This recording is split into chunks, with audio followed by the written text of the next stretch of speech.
Sometimes the truth isn't buried deep underground. It isn't locked in a vault or lost in translation. Sometimes it's right in front of us, hiding in the open, masked by our own assumptions. And the most dangerous assumption of all? That we know what to look for. What if we've walked past evidence of ancient intelligence hundreds of times without realizing it? What if we've dismissed anomalies as accidents, misread patterns as coincidence, or labeled the extraordinary as mere myth? This is the heart of segment 14, the idea that recognizing evidence is harder than finding it. Imagine standing in front of a seemingly natural formation, a strangely symmetrical hill, an oddly aligned group of stones, a carved surface so eroded it looks like wind-blown rock. Unless you're trained to see differently, you'll probably walk away. But shift your perspective just a little, and suddenly the landscape transforms. Lines become geometry. Shadows reveal structure. Chaos becomes code. This concept is called perceptual bias, and it's the invisible wall between discovery and dismissal. We're not wired to see deep time.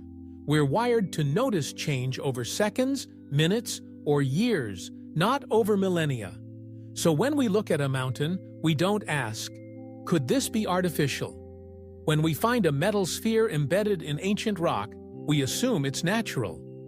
When we hear ancient myths about gods descending from the sky, we call them stories. But what if the stories are memories? What if some formations aren't geological, but technological ruins, camouflaged by time? We're already familiar with examples of this happening in our own world. Entire cities have been rediscovered after being mistaken for hills, mounds, or forested ridges.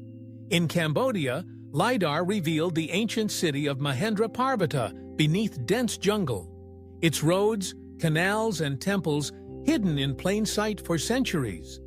What else might be out there? Let's take it further. If an advanced civilization truly existed millions of years ago, it's likely that time has warped, buried, and mutated its remnants beyond recognition. Concrete turns to stone. Metal oxidizes into soil. Plastics degrade into polymers that look organic. The deeper we go, the more Earth turns the artificial into the natural, but not perfectly. Small deviations remain, slightly anomalous shapes, irregular alignments, material combinations that shouldn't exist. These are the clues, the subtle signals, and that's where pattern recognition becomes the key. We're now using artificial intelligence to analyze satellite imagery, 3D scans, and geophysical data to find non-random clusters of anomalies. AI doesn't carry our assumptions. It simply sees what's there and flags the unexpected. What's been discovered? Grids beneath desert sand, circular structures under lakes, linear formations in forest floors too straight to be natural.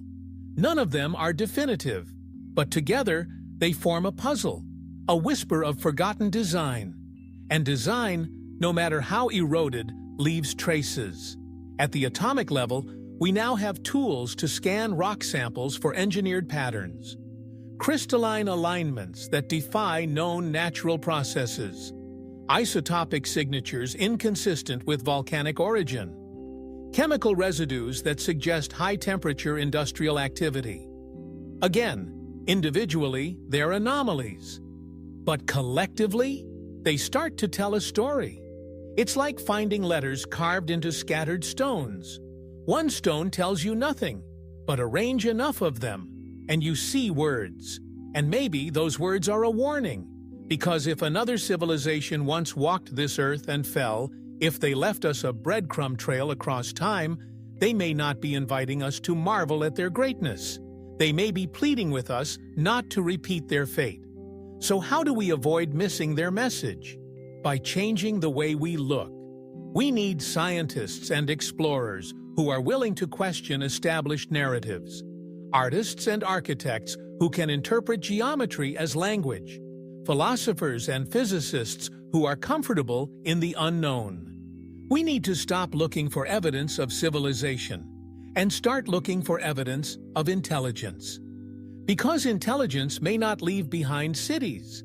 It may leave behind ideas, alignments, ratios, concepts encoded into the design of sacred spaces. It may hide in frequency, vibration, or energy patterns, and most of all, it may hide in us. Some speculate that ancient knowledge was encoded in culture, myth, or even biology, that the urge to build, to measure the stars, to seek patterns in nature, these aren't just instincts, they're inherited signals, echoes from before. If true, then perhaps the greatest evidence of ancient intelligence isn't buried at all. It's in the way we think, the way we wonder, the very questions we ask.